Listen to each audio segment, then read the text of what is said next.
اتنی بڑی تعداد میں ایک مقام پر صحابہ کرام کسی دوسری جنگ میں شہید نہیں ہوئے۔ اے مدینہ سے محبت رکھنے والوں سنو، مسجد نبوی سے متصل ایک محلہ تھا جس میں بنو نجار کا خاندان رہتا تھا۔ اسی خاندان میں ایک عظیم خاتون ام عمارہ رضی اللہ تعالی عنہا تھیں، جن کے 2 بیٹے تھے، عبداللہ اور حبیب رضوان اللہ علیہم اجمعین۔ ام عمارہ کو رسول اللہ صلی اللہ علیہ وآلہ وسلم سے بڑی محبت تھی۔ تاریخ میں آپ خاتون احد کے نام سے مشہور ہیں۔ رسول اللہ صلی اللہ علیہ وسلم نے فرمایا کہ غزوہ احد کے دن میں دائیں بائیں جس طرف نظر ڈالتا ام عمارہ ہی لڑتی نظر آتی تھی۔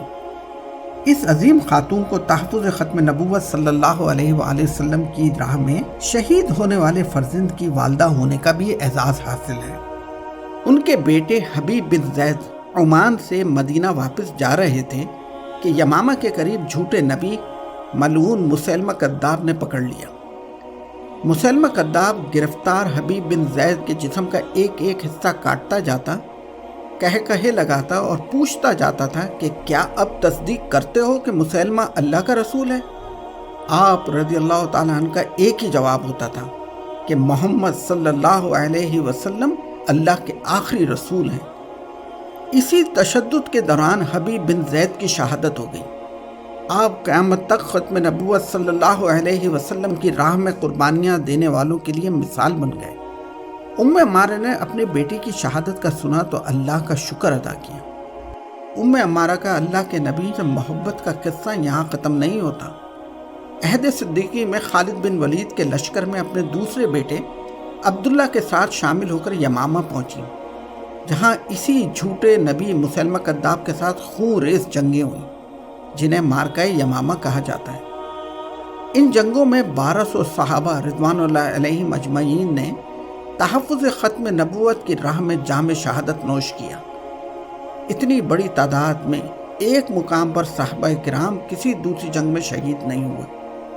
سعودی عرب کے دارالخلافہ ریاض سے 40 کلومیٹر کے فاصلے پر الجبیلہ میں ایک قبرستان ہے، جہاں ختم نبوت صلی اللہ علیہ وسلم کے تحفظ کے لیے شہید ہونے والے یہ جان نثار دفن ہیں۔ رسول اللہ سے محبت رکھنے والوں ذرا غور سے سنو۔ ام عمارہ، بیٹا عبداللہ اور وحشی بن حرب رضوان اللہ علیہم اجمعین جنگ یمامہ کے دوران اس جھوٹے نبی کو تلاش کرتے کرتے قریب پہنچ گئے اور ایک ساتھ وار کیا، لیکن وحشی کی برچھی نے اس ملعون کو جہنم واصل کر دیا۔ ام عمارہ اس جھوٹے نبی کی موت پر سجدہ شکر بجا لائیں۔ اسی جنگ میں ام عمارہ کا ایک ہاتھ گہرے زخم سے شہید ہو گیا۔ خالد بن ولید نے ان کا بڑے خلوص سے علاج کیا۔ اسی زخم کی وجہ سے عہد فاروقی میں ام عمارہ آخرکار شہید ہو گئیں رضی اللہ عنہا۔ اے مدینہ جانے والے مسافروں، عہد کرو کہ تم رسول اللہ صلی اللہ علیہ وآلہ وسلم کو آخری نبی مانو گے اور دنیا سے منواؤ گے۔